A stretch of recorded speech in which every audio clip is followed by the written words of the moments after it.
शांति। आज की तारीख है 29/6/15 और आज की ज्ञान मुरली का शीर्षक है मीठे मीठे बाप दादा हम बच्चों को गुणवान बनाने आए हैं और उसके लिए हम बच्चों को पढ़ाई भी पढ़ाते हैं। तो मीठे मीठे बाप दादा हम बच्चों को गुण धारण करने के लिए हमें क्या करना चाहिए उसकी शिक्षा भी दे रहे हैं। तो आइए सुनते हैं मीठे मीठे बाप दादा क्या कहते हैं। तो बाप दादा कहते हैं, मीठे बच्चे अभी तुम ईश्वरीय औलाद बने हो। तुम्हारे में कोई आसुरी अवगुण नहीं होने चाहिए। अपनी उन्नति करनी है, गफलत नहीं करनी है। प्रश्न है आज का, आप संगम युगी ब्राह्मण बच्चों को कौन सा निश्चय और नशा है? उत्तर है, हम बच्चों को निश्चय और नशा है कि अभी हम ईश्वरीय संप्रदाय के हैं। यदि हमें ईश्वर के प्रति श्रद्धा है, विश्वास है, निश्चय है, तो ईश्वर से संबंधित हर बात में हम बच्चों का निश्चय है और निश्चय के आधार पर हमें नशा भी रहता है। तो बाबा कहते हैं कि तुम्हें निश्चय और नशा है कि हम ईश्वरीय संप्रदाय के हैं। हम स्वर्गवासी विश्व के मालिक बन रहे हैं। संगम पर हम ट्रांसफर हो रहे हैं। आसुरी औलाद से ईश्वरीय औलाद बन 21 जन्मों के लिए स्वर्गवासी बनते हैं और इससे भारी कोई प्राप्ति होती नहीं। बाबा कहते हैं स्वर्गवासी बनना माना एक ऐसी दुनिया को प्राप्त करना, ऐसी दुनिया में राज्य करना जो इस धरती पर ही है, और वह भी भारत में जब सतयुग था। तो सतयुग को स्वर्ग कहते हैं। तो बाबा हमें शिक्षाएं देकर, धारणाएं कराकर, गुण धारण कराकर हमें सतयुगी स्वर्गवासी बनाते हैं। मुरली की शुरुआत ओम शांति। मीठे मीठे बाबा बैठ समझाते हैं कि अक्सर करके मनुष्य शांति को पसंद करते हैं। घर में अगर बच्चों की खिटखिट है तो अशांति रहती है। बच्चों की छोड़ो, परंतु आपस में खिटखिट अगर है तो नेचुरली शांति तो गायब हो जाती है और अशांति फैल जाती है। तो अशांति से दुख भासता है, शांति से सुख भासता है। यहाँ तुम बच्चे बैठे हो, तुमको सच्ची शांति है। तुमको कहा गया है कि बाप को याद करो। कौन से बाप को? जो बेहद का पारलौकिक बाप है, उसे याद करो। अपने को आत्मा समझो, क्योंकि पारलौकिक बाप विदेही है और वो परमात्मा है, ईश्वर है।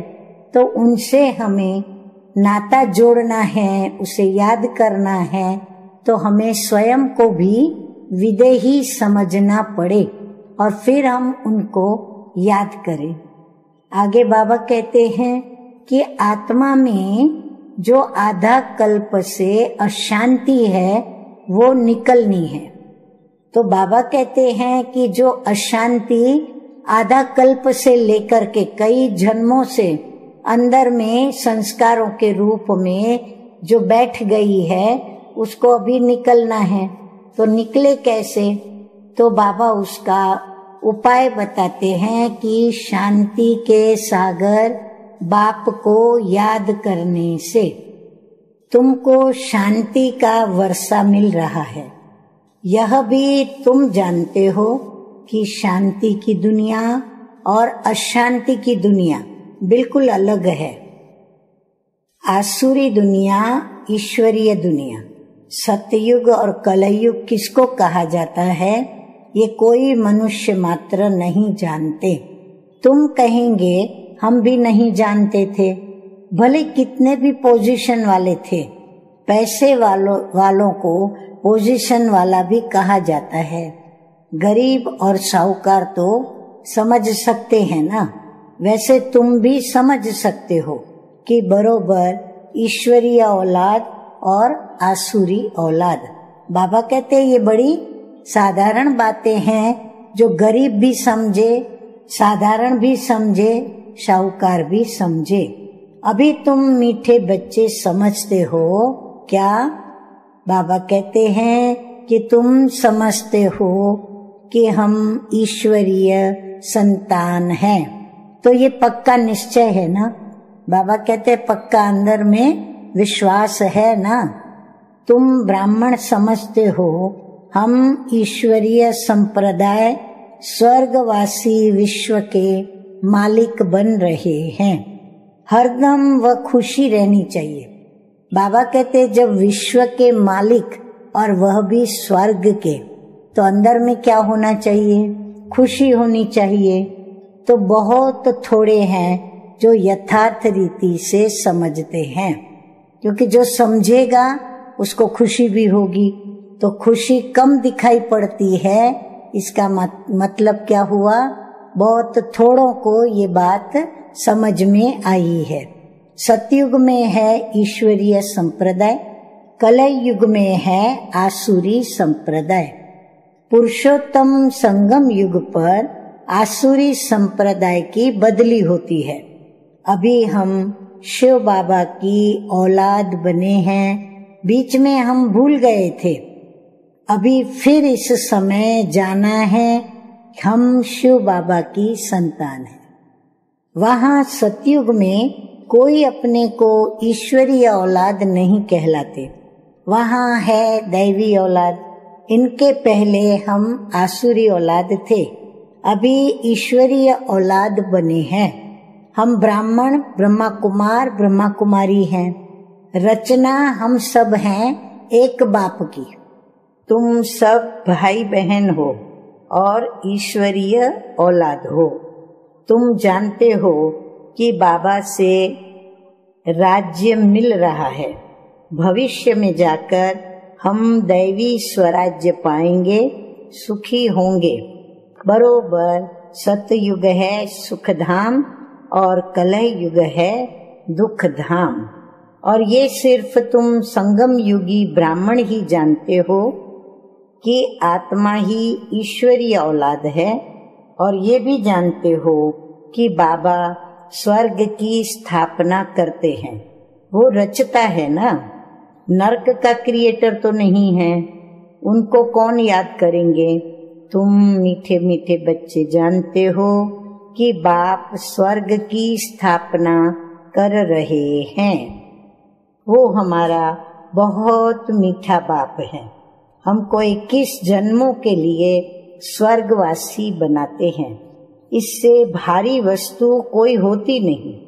अब ये समझ रखनी चाहिए कि हम ईश्वरीय औलाद हैं, तो हमारे में कोई आसुरी अवगुण होना नहीं चाहिए। तो अपनी उन्नति करनी है। समय बाकी थोड़ा है, सभी ध्यान से सुने कि समय बाकी थोड़ा है, इसमें गफलत नहीं करनी चाहिए, भूल न जाओ। देखते हो कि बाप सन्मुख बैठा है, जिनकी हम औलाद हैं। हम ईश्वर बाप से पढ़ रहे हैं दैवी औलाद बनने के लिए। तो कितनी खुशी होनी चाहिए। बाबा सिर्फ कहते हैं कि मुझे याद करो। क्यों बाबा कहते हैं कि मुझे याद करो? क्योंकि बाबा कहते हैं तो विकर्म विनाश हो जाए। बाबा आए ही हैं सबको ले जाने। कहाँ ले जाएंगे? हम अपने असली घर जाएंगे बाबा के साथ। तो बाबा कहते हैं जितना जितना याद करेंगे उतना विकर्म विनाश होंगे। अज्ञान में जैसे कन्या की सगाई होती है, तो याद बिल्कुल छप जाती है। बच्चा पैदा हुआ और याद छप जाती है। ये याद तो स्वर्ग में भी छप जाती, नरक में भी छप जाती। बच्चा कहेगा ये हमारा बाप है। अब ये तो है बेहद का बाप, जिससे स्वर्ग का वर्षा मिलता है, तो उनकी याद छप जानी चाहिए। बाप से हम 21 जन्मों का फिर से वर्षा ले रहे हैं, तो बुद्धि में वर्षा ही याद है। आगे मीठे मीठे बाप दादा कहते हैं कि तुम ये भी जानते हो कि मरना तो सबको है, एक भी रहने का नहीं है। जो भी डियरेस्ट से डियरेस्ट, प्यारे से प्यारा है, सब चले जाएंगे। ये सिर्फ तुम ब्राह्मण ही जानते हो कि ये पुरानी दुनिया अब गई की गई। उसके जाने के पहले पूरा पुरुषार्थ करना है। जबकि ईश्वरीय औलाद हैं तो अथाह खुशी होनी चाहिए। बाप कहते रहते हैं कि बच्चे अपना जीवन हीरे जैसा बनाओ। वो है डीटी वर्ल्ड, ये है डेविल वर्ल्ड। सतयुग में कितना अथाह सुख रहता है, तो वो बाप ही देते हैं। यहाँ तुम बाप के पास आए या अभी यहाँ बैठ तो नहीं जाएंगे, ऐसे तो नहीं कि सब इकट्ठे रहेंगे, क्योंकि बेहद के बच्चे हैं। यहाँ तुम बहुत उमंग से आते हो कि हम जाते हैं बेहद के बाप के पास। हम ईश्वरीय औलाद हैं, गॉड फादर के हम बच्चे हैं, तो हम क्यों न स्वर्ग में होने चाहिए। गॉड फादर तो स्वर्ग रचते हैं ना। तो अब तुम्हारी बुद्धि में सारे वर्ल्ड की हिस्ट्री ज्योग्राफी है।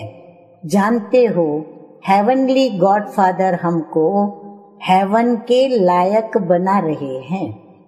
कल्प कल्प बाद हमको बनाते हैं। एक भी मनुष्य नहीं जिसको ये पता हो कि हम एक्टर हैं, गॉड फादर के बच्चे। फिर हम दुखी क्यों हैं? सोचने की बात है ना ये, कि हम सुख के सागर के बच्चे, दुख हरता सुख करता बाप के बच्चे हैं, तो फिर हम दुखी क्यों हैं? आपस में लड़ते क्यों हैं? हम आत्माएं सब ब्रदर्स है ना, तो ब्रदर्स आपस में कैसे लड़ते रहते हैं? लड़कर खत्म हो जाएंगे। और हम यहाँ बाप से वर्षा ले रहे हैं। ब्रदर्स को आपस में कभी भी लून पानी नहीं होना चाहिए। यहाँ तो बाप से भी लून पानी होते हैं, अच्छे अच्छे बच्चे लून पानी हो जाते हैं। माया कितनी जबरदस्त है। जो अच्छे अच्छे बच्चे हैं वह तो बाप को बहुत याद पड़ते हैं। बाप का कितना लव है बच्चों पर। बाप को तो सिवाय बच्चों के और कोई है नहीं जिसको याद करे। देखो मीठे मीठे शिव बाबा जो कि प्यार का सागर है, हम बच्चों को कितना प्यार करते हैं, जो कहते हैं कि सिवाय बच्चों के बाप को तो और कोई है ही नहीं जिसको बाप याद करे। तुम्हारे लिए तो बहुत है। तुम्हारी बुद्धि इधर उधर जाती है, धंधे आदि में भी बुद्धि जाती है। अब हमारे लिए तो कोई धंधा आदि भी नहीं है। तुम अनेक बच्चों के अनेक धंधे हैं, हमारा तो एक ही धंधा है। देखो बाबा कहता है तुम बच्चों के अनेक धंधे हैं, लेकिन बाबा कहते हैं मेरे को तो कोई धंधा आदि है ही नहीं, और है तो एक ही धंधा है। क्या धंधा है? हम आए ही हैं बच्चों को स्वर्ग का वारिस बनाने। बस बच्चे बच्चे बच्चे। बाबा की बुद्धि में बच्चों की ही बातें चलती रहती है।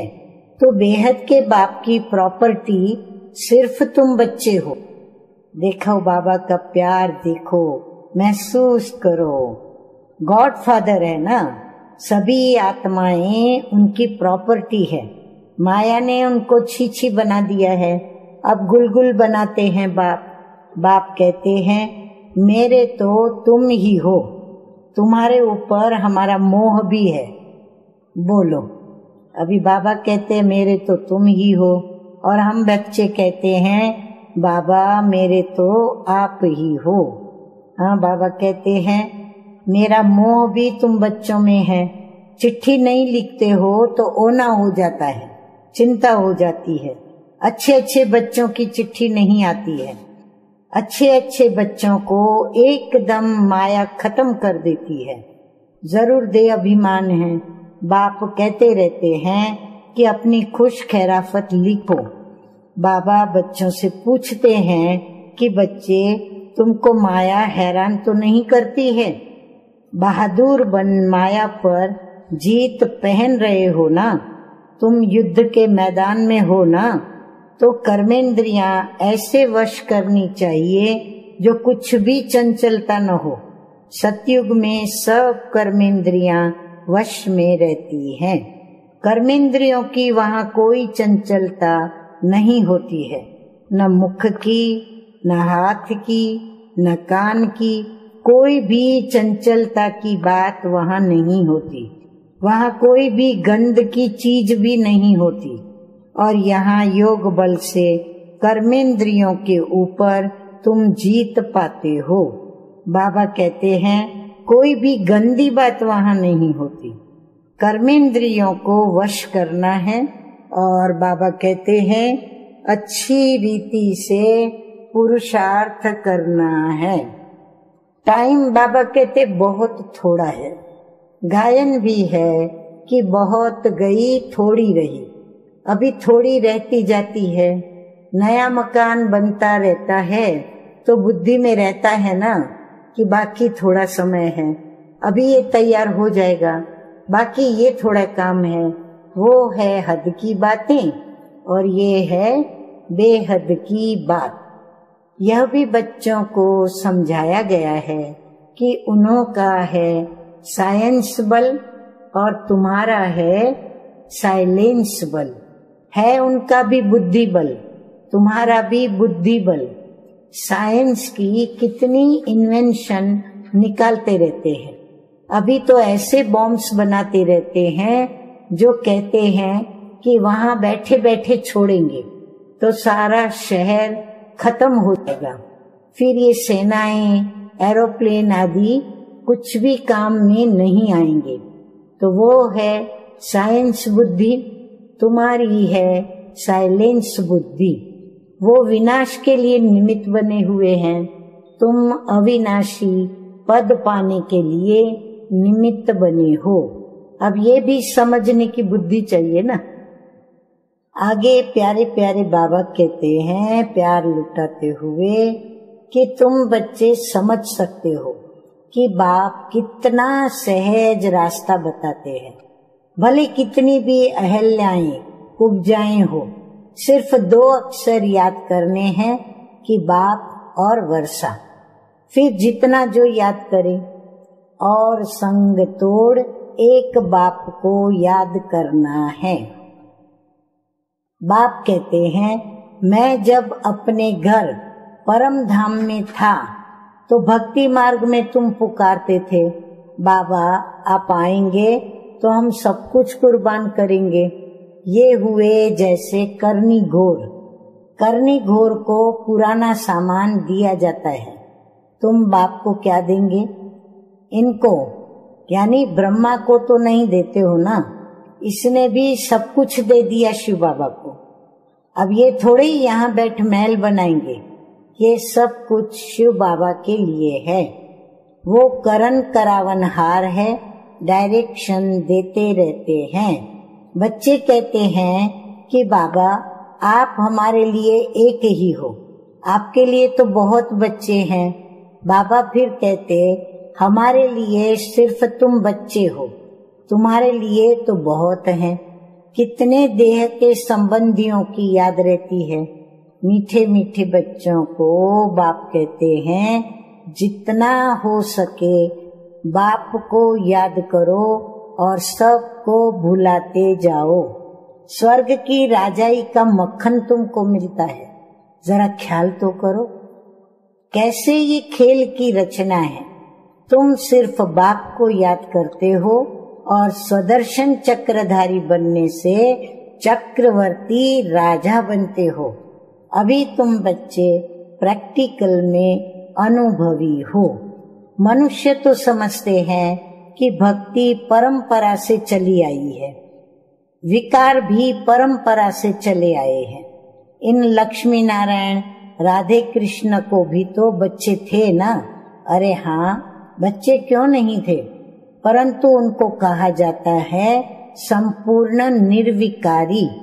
यहाँ है संपूर्ण विकारी। एक दो को गालियां देते रहते हैं। अब तुम बच्चों को बाप श्री श्री की, तुम बच्चों को श्रीमत मिलती है, तुमको श्रेष्ठ बनाते हैं। अगर बाप का कहना नहीं मानेंगे तो फिर थोड़े ही बनेंगे। अब मानो न मानो, सपूत बच्चे तो फौरन मानेंगे। पूरी मदद नहीं देते हैं तो अपने को घाटा डालते हैं। बाप कहते हैं मैं कल्प कल्प आता हूँ, कितना पुरुषार्थ कराता हूँ, कितना खुशी में ले आते हैं। बाप से पूरा वर्षा लेने में ही माया गफलत कराती है, परंतु तुम्हें उसके फंदे में नहीं फंसना है। माया से ही लड़ाई होती है। बहुत बड़े बड़े तूफान आएंगे, उसमें भी वारिसों पर जास्ती माया वार करेगी। रुस्तम से रुस्तम होके लड़ेगी। जैसे वैद्य दवाई देते हैं तो बीमारी सारी बाहर निकल आती है। यहाँ भी बाबा कहते हैं मेरे बनेंगे तो फिर सबकी याद आने लग पड़ेगी। तूफान आएंगे, इसमें लाइन क्लियर चाहिए। हम पहले पवित्र थे, आधा कल्प अपवित्र बने, अब फिर वापस जाना है।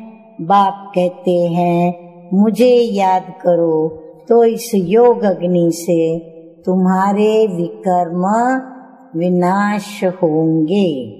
जितना याद करेंगे बाबा कहते हैं ऊंच पद पाएंगे, और फिर याद करते करते तुम घर चले जाएंगे। अब इसमें कौन सी धारणा चाहिए? बाबा कहते हैं बिल्कुल अंतर्मुखता चाहिए। नोट किया सभी ने? अच्छा, नॉलेज भी, धारणा भी तो आत्मा में होती है ना। आत्मा ही पढ़ती है। आत्मा का ज्ञान भी परमात्मा बाप ही आकर देते हैं। इतना भारी ज्ञान तुम लेते हो विश्व का मालिक बनने के लिए। मुझे तुम कहते ही हो पतित पावन, ज्ञान का सागर, शांति का सागर। जो मेरे पास है वो तुमको सब दे देता हूँ। बाबा कहते हैं जो मेरे पास है वो तुमको सब देता हूँ, बाकी सिर्फ दिव्य दृष्टि की चाबी नहीं देता हूँ। उसके बदले फिर तुमको विश्व का मालिक बनाता हूँ। और साक्षात्कार में तो कुछ है नहीं, मुख्य है पढ़ाई। पढ़ाई से तुमको 21 जन्म का सुख मिलता है। मीरा की भेंट में तुम अपने सुख की भेंट करो। वह तो कलयुग में थी, दीदार किया कृष्ण का, फिर क्या? भक्ति की माला ही अलग है, ज्ञान मार्ग की माला अलग है। रावण की राजाई अलग, तुम्हारी राजाई अलग। उनको दिन और उनको रात कहा जाता है। अच्छा, मीठे मीठे सिकिलधे बच्चों प्रति माता पिता बाप दादा का याद प्यार और गुड मॉर्निंग। रूहानी बाप की रूहानी बच्चों को नमस्ते। हम रूहानी बच्चों की रूहानी बाप दादा को याद प्यार, गुड मॉर्निंग और नमस्ते नमस्ते।